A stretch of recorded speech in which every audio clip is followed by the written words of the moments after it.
Wes Adams with Town Square Media here to talk to you today. A little bit about what our firefighters in Central Texas do every time there is one of those horrific crashes that involves vehicle extrication of a person. Whether it's a text message or a phone call, these things can get out of hand real quick, and before you know it, you're in need of some serious help. Jonathan Christian is the training officer with Temple Fire and Rescue, and he invited us out today to wrench apart service parts. That's on 190 in Belton, and we got to see the firefighters actually cutting into a number of vehicles today as part of their training session on vehicle extrication. So a look at some of these cars just reinforces how safe we need to be behind the wheel so that we don't end up like this. Let's check it out. You can see, if you want to come back over this way, they've got the dash rolled up pretty good over there. So when people get pinned up underneath the dash, we can actually roll the dash up off. Get on top of this hill. And if you want to walk around, Go with just squeeze. Feet close. Not get too close, just step a little flying. How long have they been working on this? This is probably 45 minutes. So each crew uses their own vehicle. So wrench apart has been awesome because in the past we'll get a towing company that'll save 2 or 3 cars for us. Okay, we'll get out there. For you guys to be able to come out and do we'll get out there and we'll cut up 2 or 3 cars. Wow. Well, that's for all 8 stations, all 3 shifts. So you get a car or 2 per shift, and that's it. Here, coming out here, they can bring us a fresh car for every engine crew. So you can work up all kinds of scenarios depending on what they can set aside for you. They cut up everything they can. They'll smash the doors, they'll push the hood a little bit for us. And then, of course, they pull all their parts and stuff they need off of it. These are getting ready to go to the recycler anyway. So we're just crushing it a little more.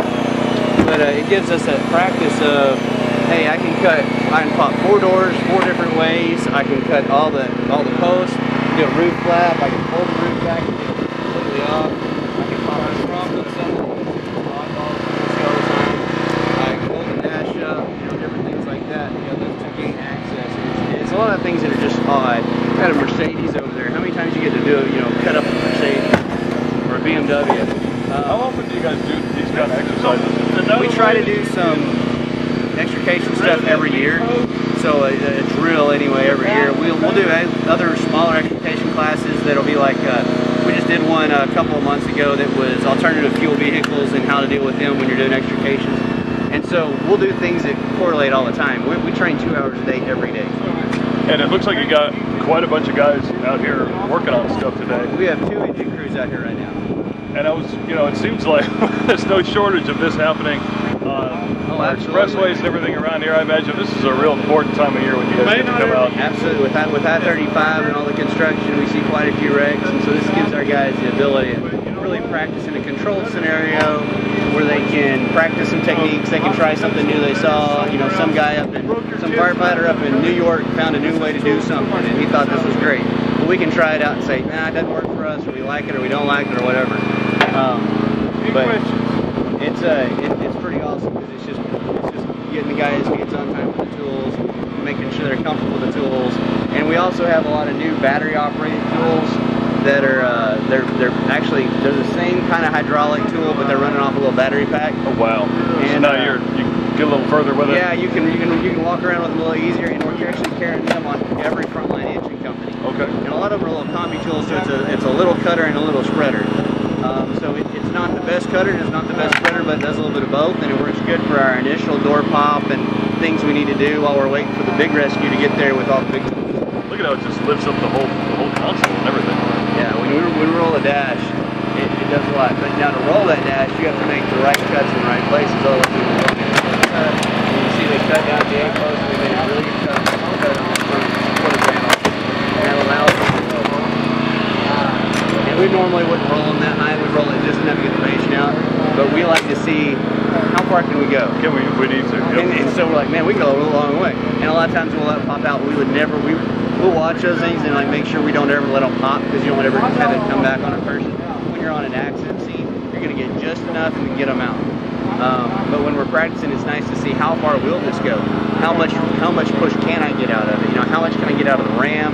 How much can I get out of the dash? What kind of bite did I have, and how much can I get out of it? It's a great practice. I can't thank wrench apart enough. We're going through 30 cars. No kidding. So we started on Monday. We had 5 tool vendors out here, and did sort of an evaluation of some of their tools. And we went through that with them for half a day on Monday with some of our lead guys and instructors, and then we came back Tuesday, Wednesday, Thursday all day long. We had 2 crews out here, and then they swapped out with 2 more crews. They swapped out and get 2 more crews in the afternoon, and 2 more crews in the late afternoons. Get them everybody to have their own car. So that's awesome. Thank you guys very much for letting us film some of this. Oh, absolutely.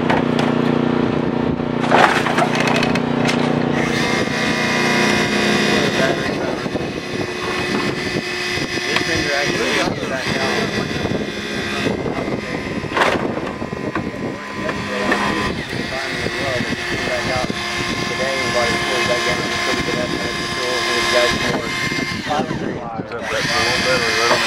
It is actually we have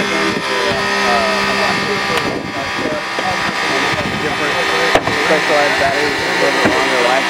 The running time battery is bigger. So we do have a lot of manufacturers that are in either Milwaukee or the Wall that start looking into batteries. I think that one's done.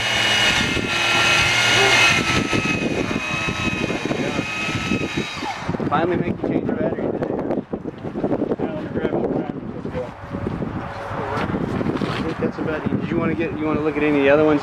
We did have an old car over there with just different, but it's a lot of us were used to cutting up those older cars, which are pretty easy to force, and they don't fall apart on you. You know, you just get frying and go. And these rip and tear and everything's, you know, it's funny because the outside's really thin and rips and tears and gets crazy on you, and the inside's really, really hard because they've got multiple layers of metal in there. It's pretty neat. Yeah, we actually stabilized the Cadillac on top of the Bug and then the pickup on its side. Look at that. We used the Cadillac for a demo for the guys just to look and see the capabilities of what we've got. And then each crew actually set this system up on the car, and so they sort of walk through. It's a lot of the same principles and the same things. Walk through some of the possibilities on that one, and then on this one they stabilize that vehicle where it can't roll this way and the chain keeps rolling the other way. So we have free access to the other side of the car. We take the roof off that truck to access the patient without it ever being able to move. The truck won't roll either. So it's pretty neat. Any other questions or anything? Can we make a Mad Max fan film out here? Is this? Yeah, talking to the rich part guys. Of course, we throw everything back in on top of it because they're gonna, haul them off. But that shows you, how much we got out.